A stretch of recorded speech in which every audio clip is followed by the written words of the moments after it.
Friday focus time. Okay, today's focus, easing back in or just easing in general.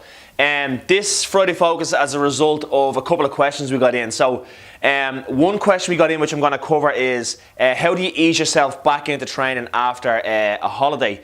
And the other answer sort of is inspired from a consultation we just did at the gym. We get this a lot of the time in consultations where people come to the gym and they're like, okay, I want to join Urban Fitness and I want to train 5 days a week straight away. So you're going from 0 to 100 so quick, and we're just going to explain why that's probably not the best idea and how you can sort of ease yourself into training a little bit better, and talk about minimum dose response, etc. So the first sort of instance where this is relevant is if you're new to training. So say you come and you go to join a new gym and you want to start training at a new gym.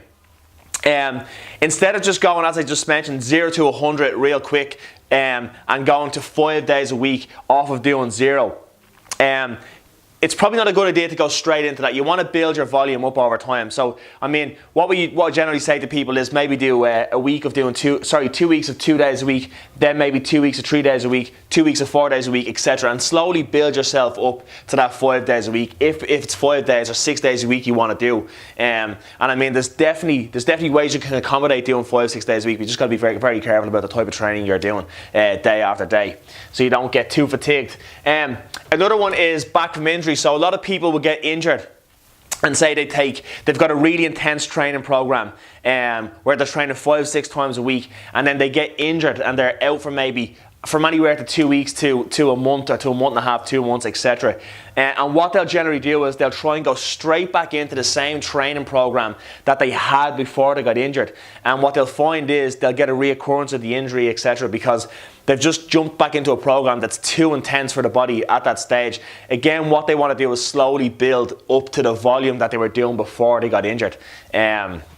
Is the best approach for that. Then to get to the question that we got asked is how do you build yourself back in after holidays or ease yourself back in after holidays? So I mean, I was just on holiday 2 weeks ago. I went to Spain for 1 week. Now before I went to Spain I was training 5-6 days a week, and that was a mix of lifting some weights, jiu-jitsu, and then doing some conditioning days as well. So that's a lot of training, a really, really high volume training. And what I found was when I went on my holiday, the first day I found it very hard to wind down. I went to the gym, I did a small bit of training. The second day I was wound down a little bit more. I went to the gym, I did a small bit of training on the holiday. On the third day I just didn't go to the gym that day, and all of a sudden my body just shut down, and that was it then for the next 5 days on the holiday. I was completely shut down, wound down, and completely relaxed. And then what I found was when I got back from the holiday, trying to get yourself back into training and back into work and back into normal life is actually quite tough because you've took such a relaxing time out that it's quite hard to build yourself back in. So what I generally like to do is when I get back from holiday like that and I know my body's after shutting down, on the Monday, say the first day of training, I'll just do a nice ease yourself back in session. So maybe a half an hour aerobic circuit, nothing too crazy.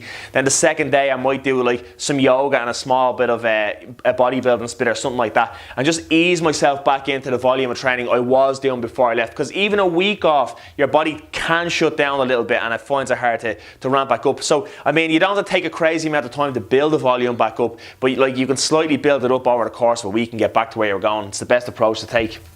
Now, the last one I want to cover is if you are starting a new program as well, you can avail of this easing yourself into a program, okay? And I just want to get this perspective on it. So a lot of people, I want to just give an example here of, say, an average bodybuilding program that you see people doing in a commercial gym, or would see bodybuilders use this type of set and rep scheme, etc.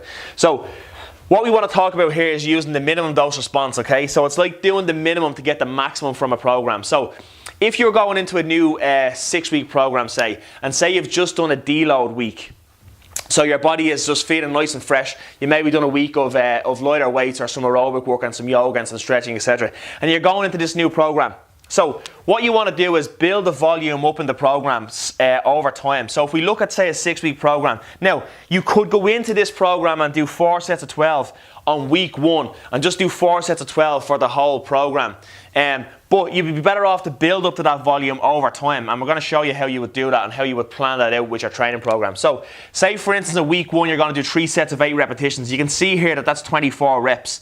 Then the next week 3 sets of 10, 3 sets of 12. Okay, then you're going to go to 4 sets, step it back to 8. So you see you go from 36 reps back down to 32, but you're just going to go with a slightly heavier weight here, so the intensity goes up a little bit. And again, you're going to build the volume up over 6 weeks. So you can see you go from 3 sets of 8 in week 1 to finishing in 4 sets of 12 on week 6. So it's like, think about you're doing the minimum amount of work here to get the maximum response from your training, and then you slowly build this up over time and become accustomed to the higher volume of work. And this is a really good way to set your training up if you are sort of in a commercial gym and you're just you find yourself doing the same thing over and over again. As always guys, please get your questions sent into the Friday Focus. We have a long list there. We will 100% get them answered. Quick one. I want to say good luck to all my boys and girls from East Coast Jiu-Jitsu Academy that are going over to Finland this week to compete. All the best, and we'll see you next week.